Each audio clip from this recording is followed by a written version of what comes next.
Welcome. Welcome to the end.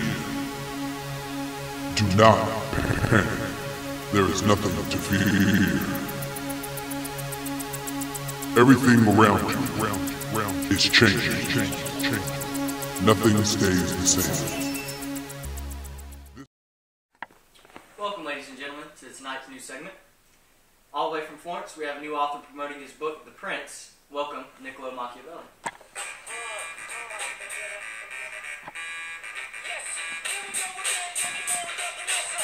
How we doing tonight, America?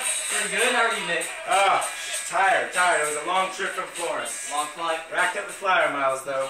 Well, that's good. You ready for the top 10? Let's do it. All right. Top 10, Niccolo Machiavelli. All right, the top 10 ways to remember when ruling a principality. Number 10, keep track of all your hereditary principalities. These are the ones that you gain from a family member, generally a father or grandfather. It could even be your mother sometimes. But you need to keep track of these. Son? Yes, Papa? Deed something. I think it's the earth. You have Deed to to earth. Deed to Earth. Deed to earth. Thank you, Father. Yeah.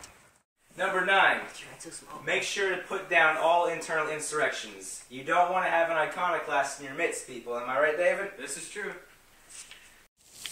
My name is Ichiro Suzuki. Oh, no. My father. Prepare to die. You won't win.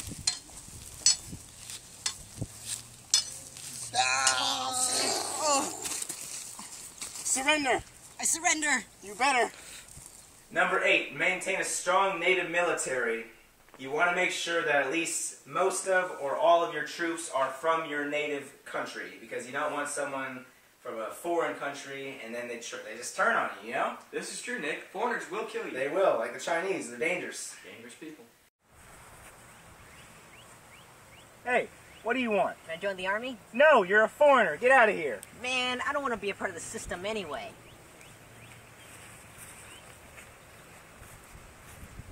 Oh, hello, friends. What can I do for you today? Can we join the army? Of course you can. You're natives, right? Of course. All right, go ahead and sign your names there. You, sir? Fantastic. I'll get the paperwork started right away. Thank you, sir. Number 7, be a patriot. You have to let the people know that you not only have your interest in mind, but theirs in mind as well when you're ruling. Patriotism. Oh, it's blowing too. Perfect. Alright, this is hot. Number 6, remember that ecclesiastical principalities are ones owned by the church. They may have your name in them, they may be signing your name, but the church can take it away at any moment, people. Just pull in the driveway.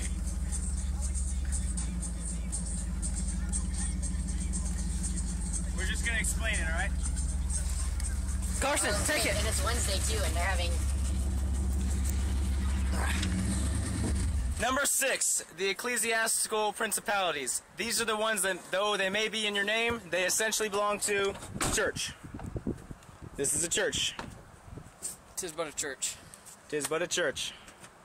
Those cars... Our principalities belong to them. The cars are horses. Don't mind them. Alright. See the Mustang?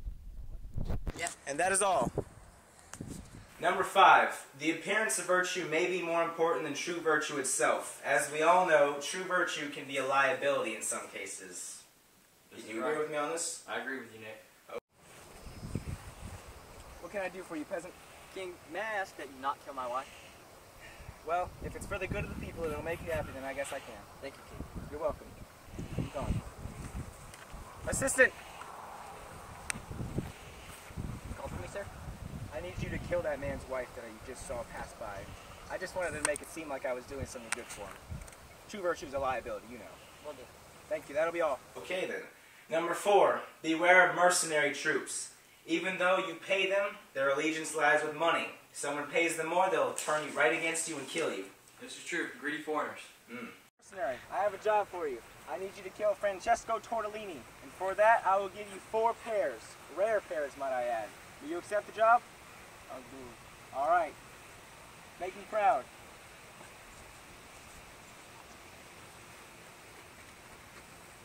Hey, you know that Medici guy over there? Sure I want do. you to kill him. And what? 10 florins. That's a good deal. Gotcha.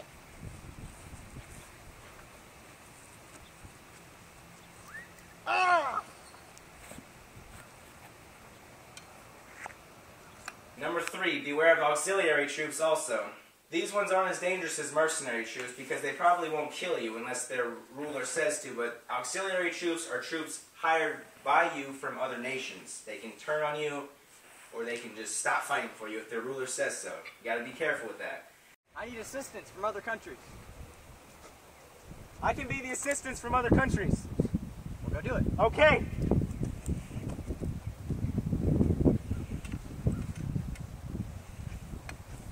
Citizen, you cannot help him. I can't? My country is in dire need. Oh. You must help your country. I guess I can't fight for him anymore then. Number 2, the composite principalities are the hardest to keep. These are the principalities that you gain during an annexation or a conquering of a different country. The problem with these is, though, as a ruler, you're new. You don't know the culture, you don't know the people, you don't know the terrain. They have the upper hand, so they could also have an uprising on you. And conquered my country, and he doesn't know my people or my culture. And because he doesn't know my terrain, I'm going to surprise attack him.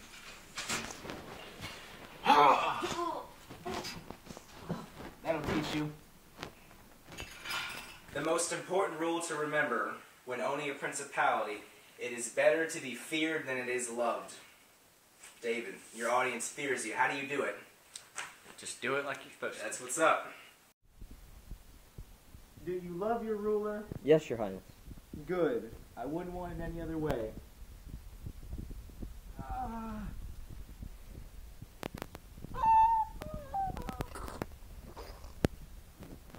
Do you fear your ruler, son?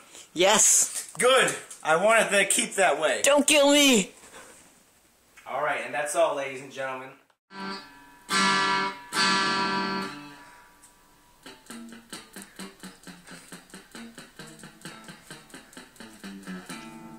I'm David Letterman, and this segment is brought to you by Seagram's Ginger Ale. Stay thirsty, my friends. This segment brought to you by Seagram's Ginger Ale. It's good stuff. How you doing, David? Thanks for having me on the show tonight. How are you, Nick? I'm doing great. Doing great. Great? Long flight. Of course, of course. Alright. That's tingy water. A little tingy. Little tingy. Alright, so you ready to get started with the Q&A? I'm ready. Alright, so can I ask you, why did you write this new great book, The Prince? Well, The Prince was actually written in a time of political turbulence in Florence. See, I actually wrote it as a practical guide for my friend Lorenzo de Medici. It was to help him better rule. Okay, so after I read this book, the first couple of chapters kind of outline, give you a sense of what's going to be throughout the entire thing. Is this correct? That's correct for the most part, yeah. The beginning of the book actually deals with the autocratic regimes. It defines the various types of principalities and the different princes that can rule them. It serves as a paradigm for the rest of the book. I see. So, say I want to take over a country for a couple weeks. Where in this little book should I turn? Well, it would actually be after the first part that I told you about. It would be about beginning to the middle of it. Okay. It tells about the different various advantages and disadvantages that come with ruling a kingdom. It goes on to tell you about the alliances itself, how to make a proper alliance. It tells you about how to deal with the internal insurrections. It also tells you, of course, how to maintain a strong native military. That's a key thing in the book. Right. You have to have a native military. Alright, so after acquiring his new kingdom, how should the actual prince be as an individual? What should he present himself as? Well, towards the end of the book, in the middle, of course, it talks about the different qualities that a prince should be associated with. One of the main things there is that sometimes it's necessary to have vicious and unethical activities in your kingdom. This is solely for the goodwill of the people. The populace, you have to get them to like you, even if it's by something that is unethical. They have to like you. That's an important thing. You want your people to like you, or else you'll have internal insurrections. Oh, I see. So after it was all said and done, after you wrote it, after it was published, after it was distributed throughout your place, how did your friend Lorenzo feel about this new book? Well, I'm going to be honest with you, David. When I sent him the copy of it with the dedication in the beginning to him, he actually didn't take too well to it. Really? He shunned my suggestions. I don't think he agreed with them at all. But he actually told the rest of the people there that it was a bad book. you know? It kind of hit me in the heart because he was a good friend of mine. I also heard about a run-in you had with the Pope during this time period.